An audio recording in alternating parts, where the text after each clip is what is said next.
Okay, part two of Interview with the Broker. What do you have to talk about today, Destiny? I today want to talk about the importance of prepping and pricing of your home when you're ready to list.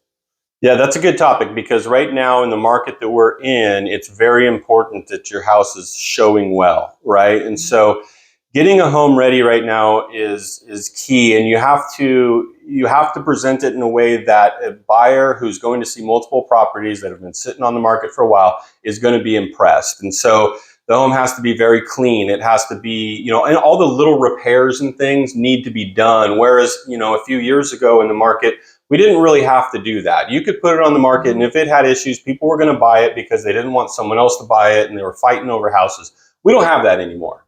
And so now you're noticing the property staying on the market for a long time, and a lot of it is because it may be because it's just not cleaned, it's not presentable. There's a dog in the house, so they didn't want to go in that room. Whatever it is, when they're looking at multiple properties, they have options, and if it's not completely show ready, then it's going to be a deterrent for buyers. So it's got to be very clean and very organized, picked up, not cluttered. All those staging things that your agent tells you to do that you maybe didn't have to do before, you got to pay attention to now.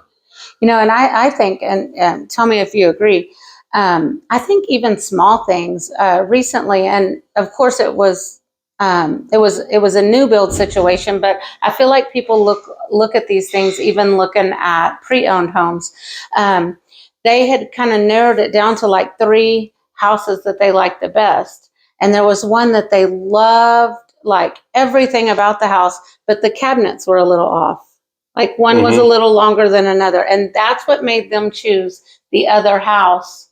And that's exactly what I'm talking about. That is how picky people can be right now, because they have a ton of homes to look at. And so every little thing it can be a turnoff. Now, that's a little extreme. And honestly, if you're a homeowner and the cabinets are a little bit off, aside from putting a piece of trim underneath there, what are you really going to do, right? And a lot of times when we hear like, well, they just didn't like the floor plan. Okay, well, I can't change that. So there's nothing I can do about that. Yeah, and like when you're talking about cleaning and stuff, things that people don't really think about, that when people are looking at a home that they look at, is like the baseboards, like the top of the baseboards. Dusting them off, yes. Dusting off the baseboards is big.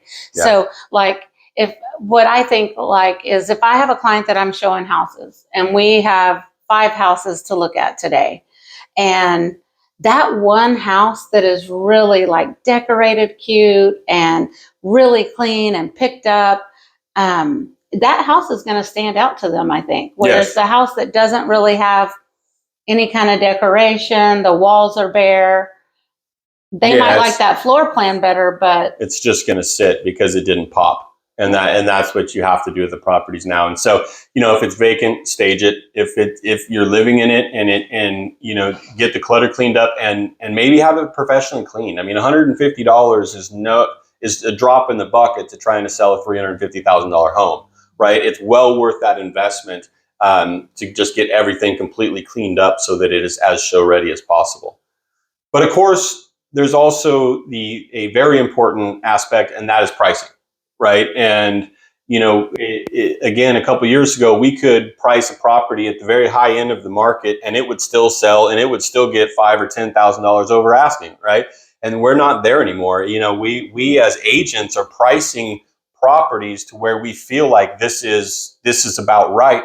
But the needle is moving so quickly that the house is still sitting, and the house is still having to drop prices. And so as much as sellers don't like to hear it, I think you got to be a little more aggressive with it, And I feel like with that, kind of what tells you if you have it priced right is once it goes live as a listing, is if you're getting showing requests.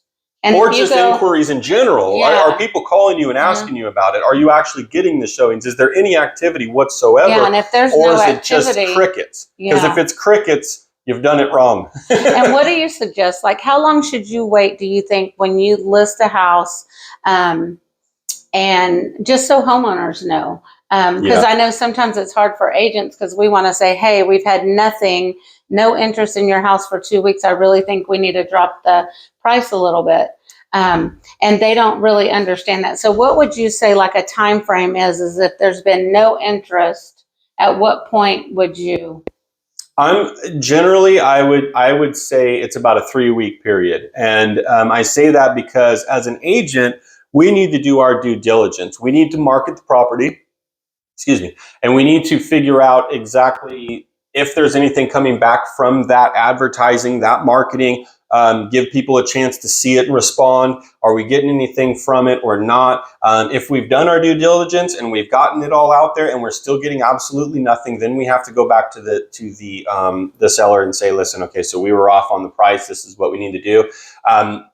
2 to 3 weeks is really where I think you should be. Obviously, you're going to have to talk to your buyer or your seller, and you're going to have to make sure that they're okay with this. It's ultimately their decision, but you can't just let it sit at the same price for a long time, because the longer things sit on the market, the more you have to drop the price, because people are going to start thinking there's something wrong with it and no reason to go see it.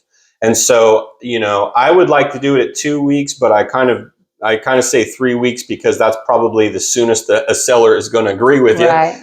They're probably going to want a month and you're going to want 2 weeks, and let's decide on 3. And that's something that I will have a conversation with them when we're signing the listing agreement, that we're going to list at this price, but because of the market, we need to be aggressive with our price. So we're going to give it 2 or 3 weeks or whatever we agree on, and then we're going to reassess it at that time. That way, I'm not shocking them when I come back and say we need to drop the price. I've already kind of planted that seed. I've already told them that this is how it's going to go. And that just kind of lessens that blow when you do have to have that conversation. That's it? That's all you got? That's all I got. All right.